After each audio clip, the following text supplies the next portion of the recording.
The transport shuddered as it dropped from hyperspace, and Lieutenant Kalen Voss knew she was looking at her grave.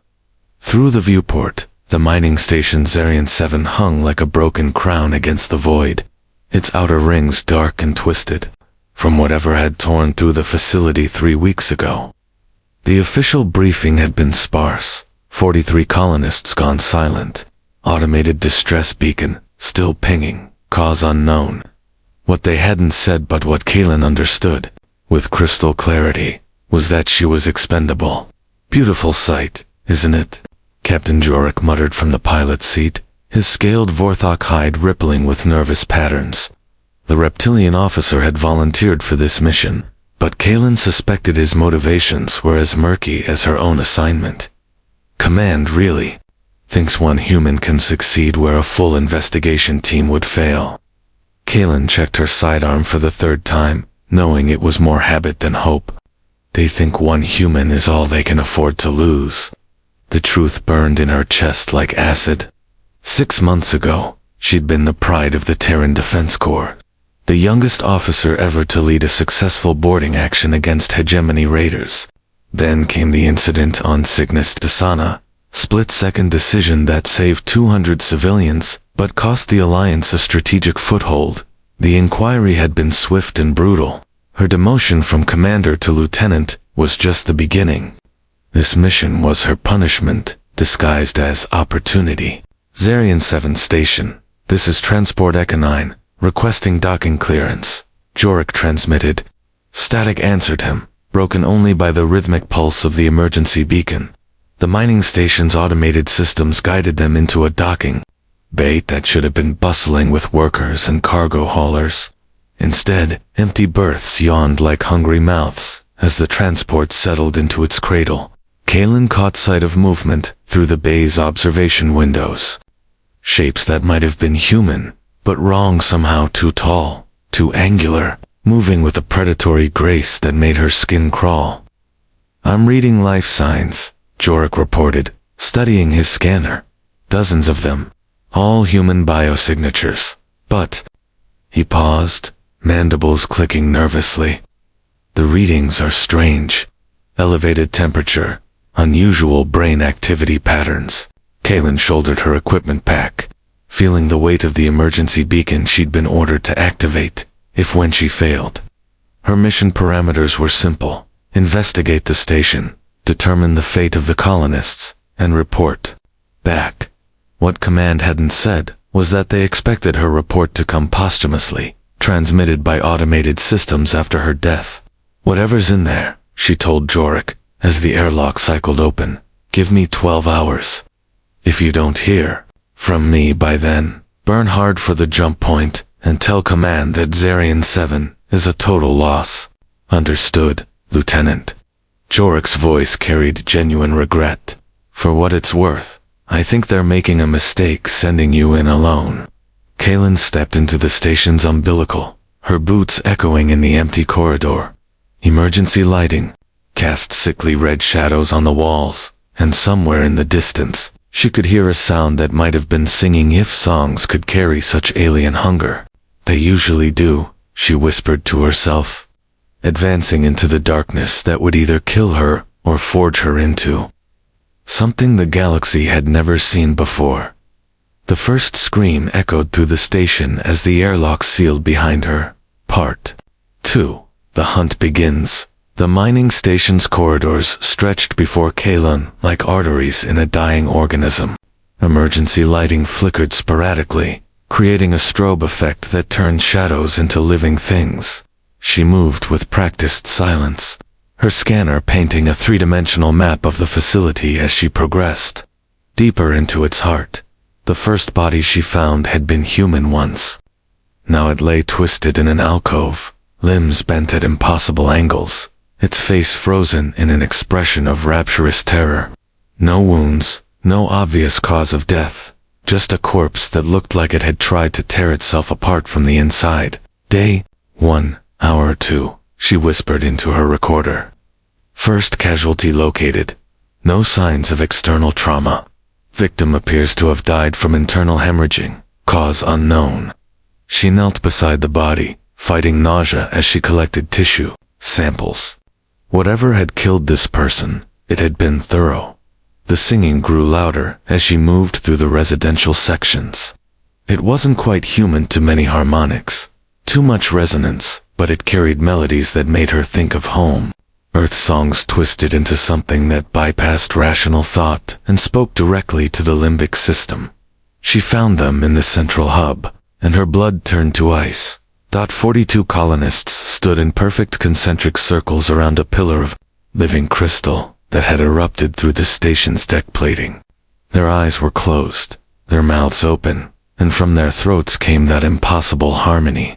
But it was their bodies that made Kellen's hand drift to her sidearm, elongated, stretched like taffy, their limbs unnaturally thin, and their torsos extended until they looked more like praying mantises than people. The crystal pulsed with each note of their song, casting prismatic light across the transformed colonists. It was beautiful. It was wrong, and every instinct Kellen had developed in 10 years of military service screamed at her to run. Instead, she stepped into the chamber. The singing stopped. 42 pairs of eyes opened in perfect unison, eyes that had once been brown and blue and green, now uniform pools of silver that reflected the crystal's light. They turned to look at her with predatory focus, and Kellen realized she was staring at something that wore human shapes but was no longer human. "Welcome," they said in perfect unison, their voices creating harmonics that made her bones ache. "We have been waiting." The nearest one it had been a woman once, Kellen thought, though the transformation made gender academic stepped forward with impossible grace. Its elongated fingers reached toward her face, and Kellen could see veins of silver threading through its translucent skin. "You feel it, don't you?" The thing that had been human whispered, the emptiness, the hunger for something more than flesh and blood, and the brief flicker of mortal thought. Kellen's hand closed around her pistol grip, but she didn't draw. "Not yet. What are you?" "We are what your species calls evolved," the creatures chorused. The crystal showed us the song beneath reality, the frequency that transforms carbon into something greater. We tried to resist, but resistance is just fear wearing a uniform. The crystal pulsed again, and Kellen felt something stir in her mind, a whisper of infinite possibility, of transcendence beyond the crude limitations of human flesh. For a moment, she understood why the colonists had embraced their transformation, to be part of something larger, something eternal. Then her training kicked in.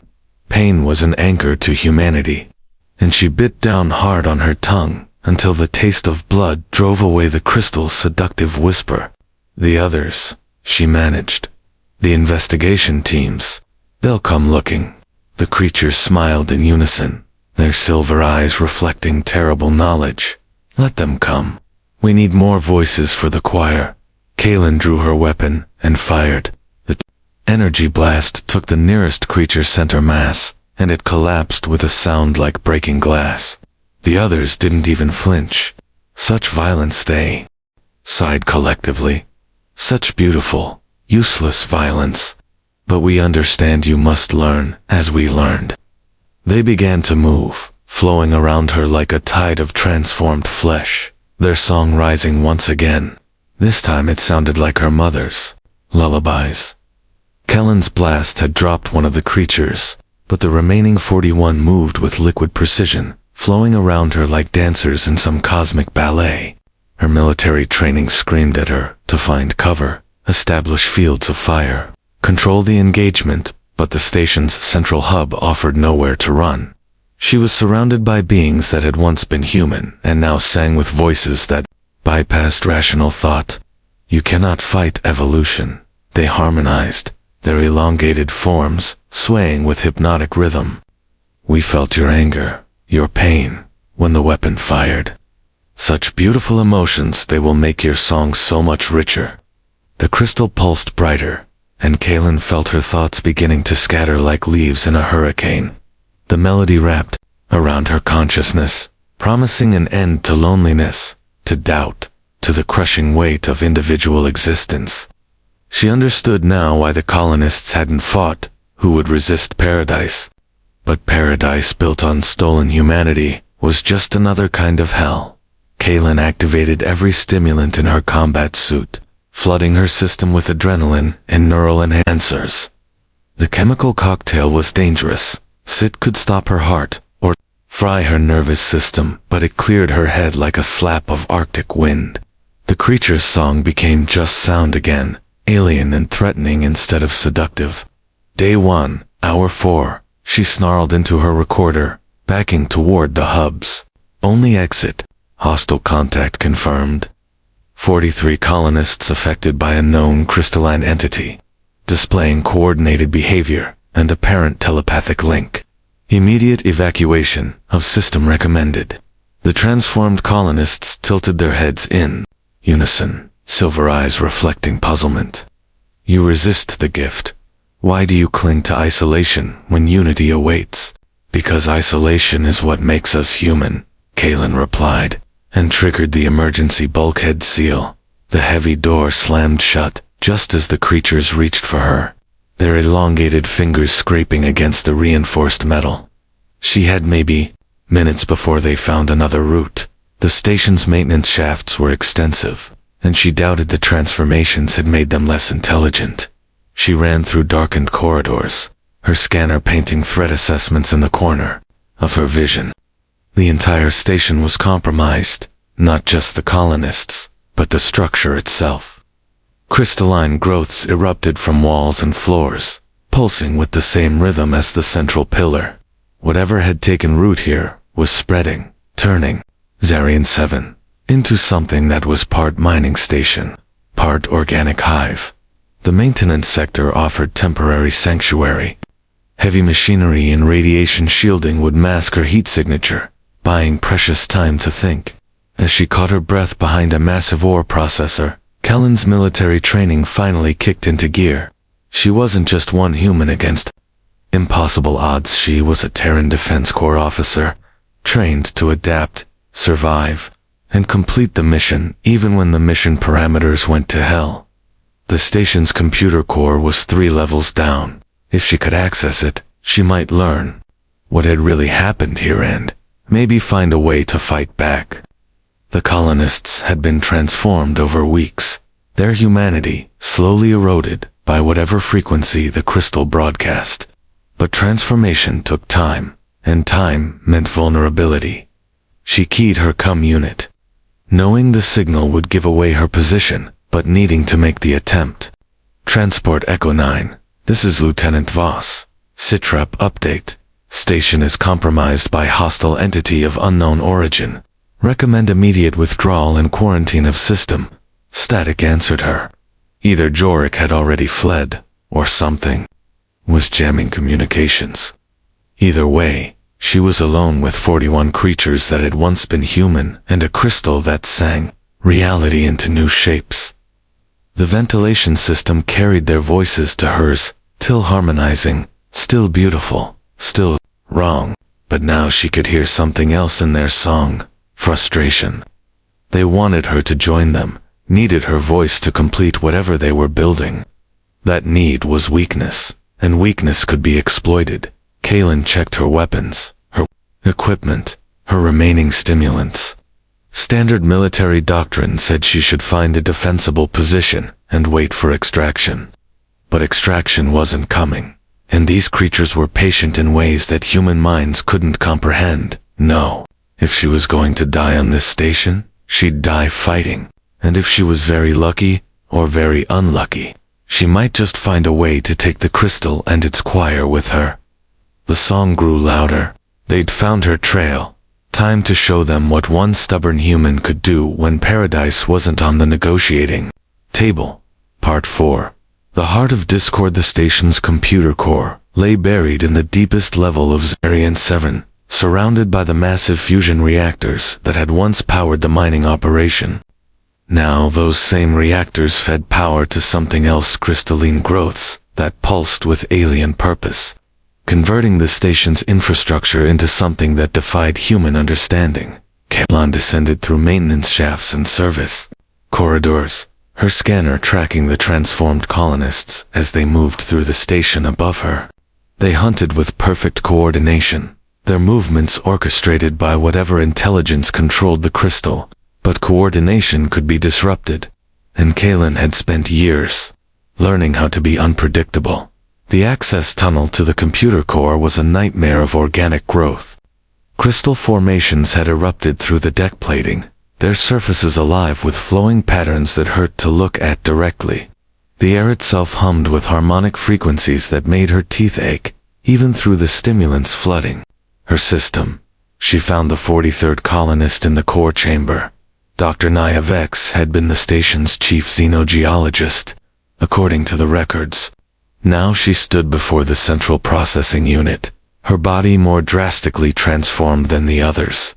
Crystalline growths erupted from her skin, and her eyes had become faceted gems that reflected impossible depths. She was the conduit, Kalen realized, the bridge between human consciousness and whatever alien intelligence spoke through the crystal. Lieutenant Kalen Voss, Dr. Vex said, without turning around. Her voice carried harmonics that made the air itself sing. Aged, born on Terra, colony ship aspiration. Parents killed in the hegemony raids of 2387. Decorated officer until the incident on Cygnus Station, where you chose civilian lives over strategic advantage. How do you? The crystal remembers everything it touches, Vex interrupted, finally, turning to face her. Where her mouth should have been, geometric patterns of light pulsed with each word. Every mind that joins the choir becomes part of its memory. Your transport pilot, Captain Jorik, provided such interesting perspectives on Vorthok military doctrine before his transformation was complete. Ice flooded Kellen's veins. Jorik was supposed to flee if she didn't report in. Instead, he'd been taken, his knowledge absorbed into whatever collective intelligence controlled the station. You're wondering if you're alone, Vex continued, reading her expression with inhuman precision. You are. The Echo 9 broadcasts our song now, carrying it to the next system. Soon, entire worlds will hear the harmony and understand what they've been missing. Kellen's hand moved to her sidearm, but Vex raised one crystalline finger in warning.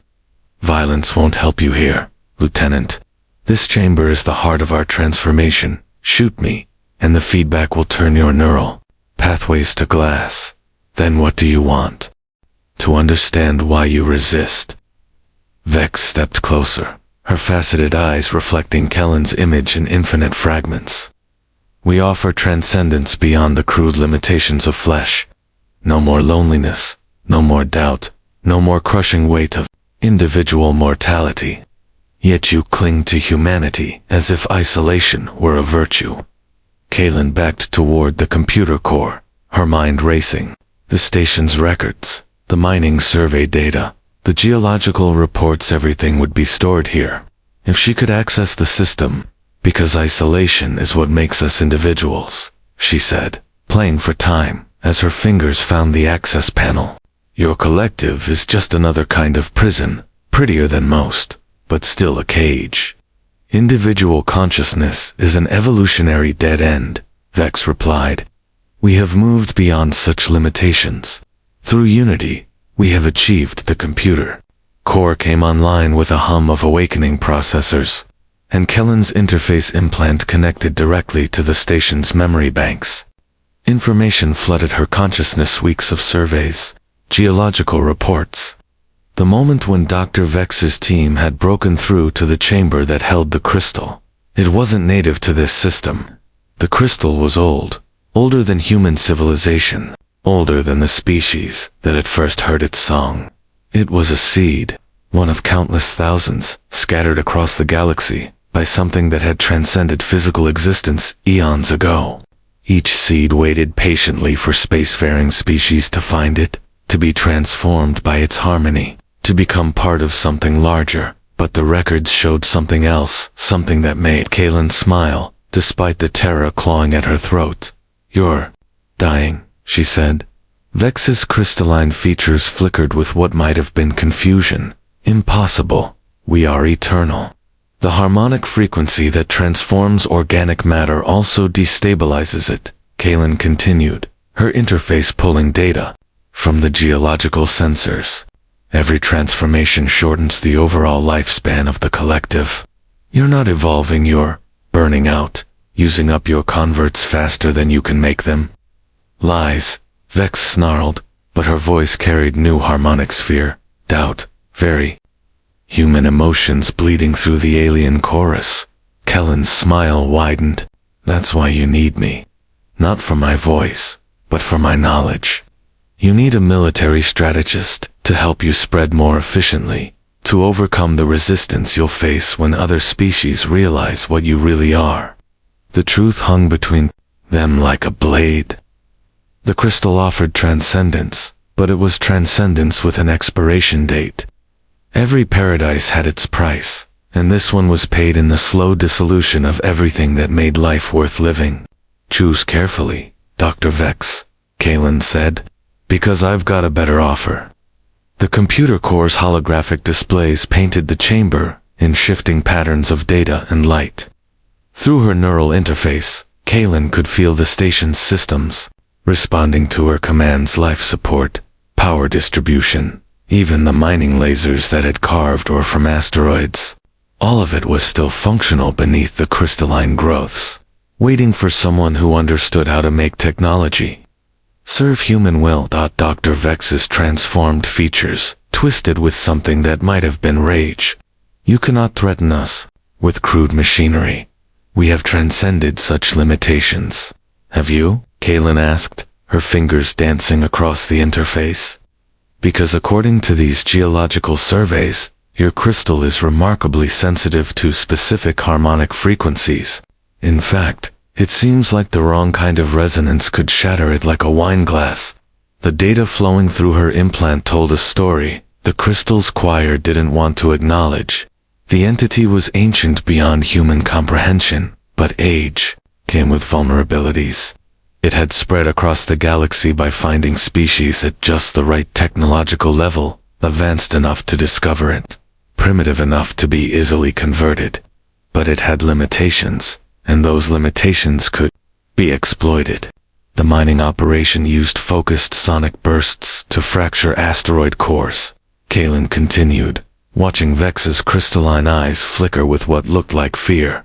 Funny thing about crystals, they all have a natural resonance frequency. Hit them with the right sound wave, and they come apart at the molecular level. You would destroy yourself in the process, Vex hissed. The station's power core cannot be contained if the harmonic cascade. Yeah, I figured that out. Kellen's smile was sharp as broken glass. Funny thing about being sent on a suicide mission, it really clarifies your priorities. Through the station's sensor network, she could feel the other transformed colonists moving toward the core chamber. They'd realized the threat she represented, but it was too late. Her interface was already deep in the station's systems, bypassing safeguards and rerouting power in ways that would have taken a team of engineers hours to accomplish. The beauty of desperate situations was how they stripped away everything non-essential. Kaylin wasn't thinking about her career, her reputation, or even her survival.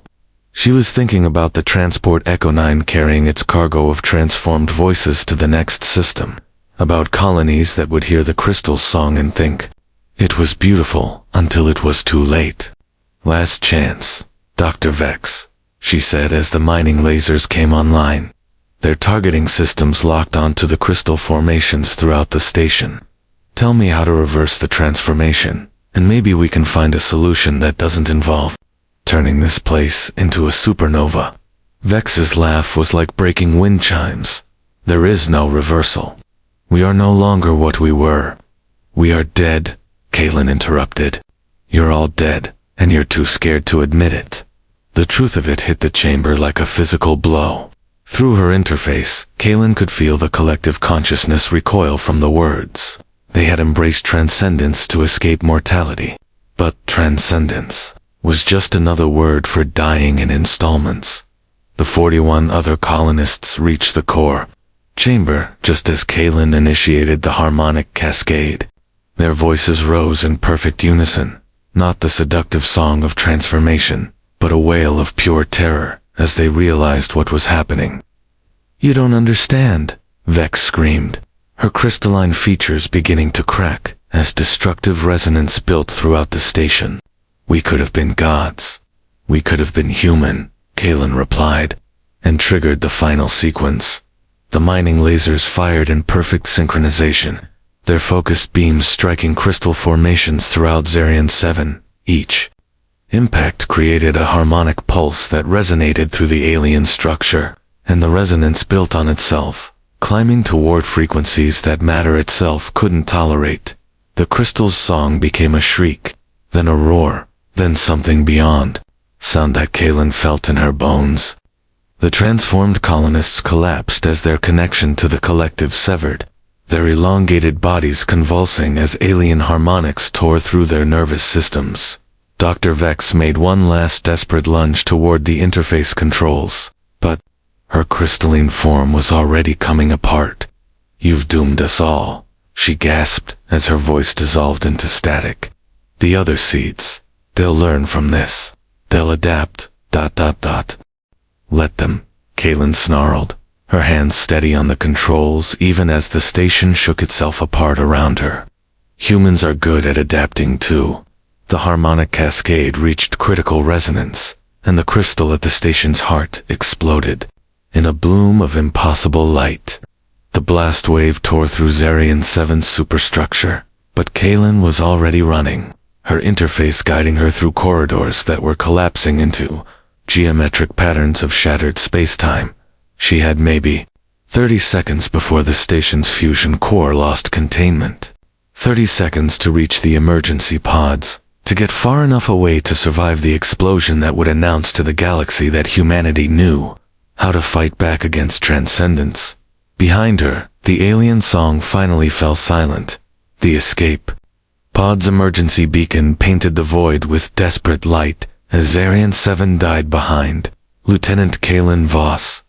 The mining station's destruction wasn't the clean annihilation of a simple explosion. It was something far more disturbing. A cascade of geometric patterns that folded space-time in on itself before finally collapsing into a brief, brilliant star. From her pod's cramped viewport, Kalen watched reality heal itself where the crystal had torn it open. The harmonic resonance had done more than just destroy the alien entity. It had apparently cauterized the dimensional wound the thing had created when it first took root in normal space-time. "Emergency log, Lieutenant Kalen Voss," she whispered into the pod's recorder, her voice hoarse from breathing recycled air thick with the smoke of overloaded systems. "Zarian 7 station, destroyed by controlled harmonic cascade. Hostile entity neutralized. All 43 colonists," confirmed Kia. She paused, thinking of Dr. Vex and the others, wondering if death was the right word for what had happened to them.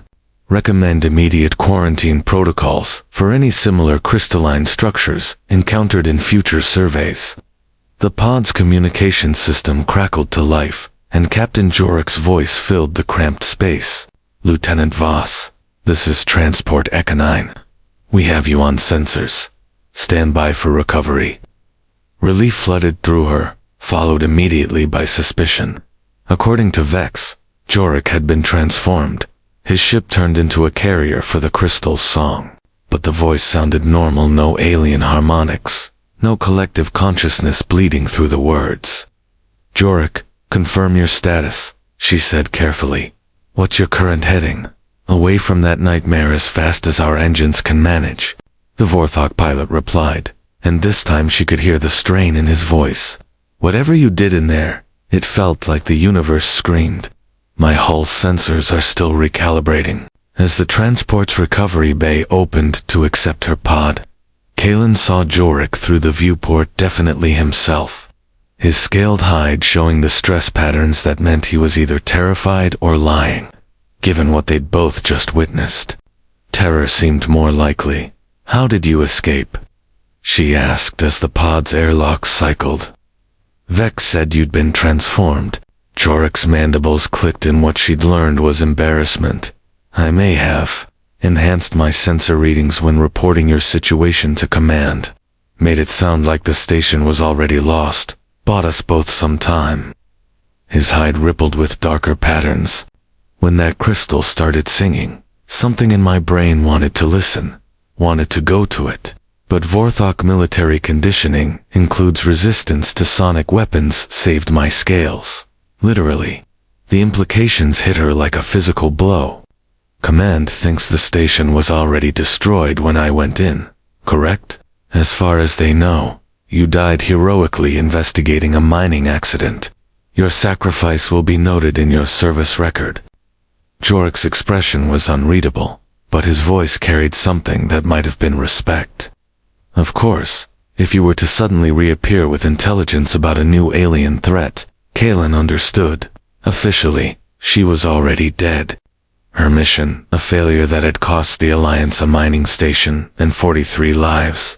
But unofficially, she was something far more valuable, a human who had faced transcendence and chosen to remain human, who had found a way to fight back against something that consumed entire civilizations. The journey back to Alliance space took 3 weeks, and by the time they reached the border stations, the story had already begun to change in the telling. Other survivors from distant systems reported similar crystal discoveries, similar disappearances, similar songs that called to something deep in the sapient mind. But now they also carried stories of Zarian 7, of a single human who had shattered paradise and lived to tell about it. The debriefing took place on Outpost Meridian, in a secure facility that existed solely to catalog threats too dangerous for public knowledge. Admiral Korvash, the Alliance's director of xenobiological security, listened to Kellen's report with the kind of attention usually reserved for religious experiences. "You're certain the harmonic cascade can be replicated?" the elderly asked, her cybernetic eye worry as it analyzed the technical specifications Kaelin had downloaded from Zarian 7. "The principle is sound," Kaelin confirmed. "Every crystal formation will have its own resonance frequency. But once you know what to look for, it's just a matter of matching the right harmonic wavelength to the structural matrix. And the psychological effects, the compulsion to listen, if you know what you're facing." The song bypasses rational thought by mimicking familiar patterns, lullabies, love songs, whatever carries emotional resonance for the target species. But awareness is immunity. You can't be seduced by paradise, if you understand the price. Admiral Korvash leaned back in her chair, and for the first time since entering the briefing room, she smiled. "Do you know what you've done, Lieutenant?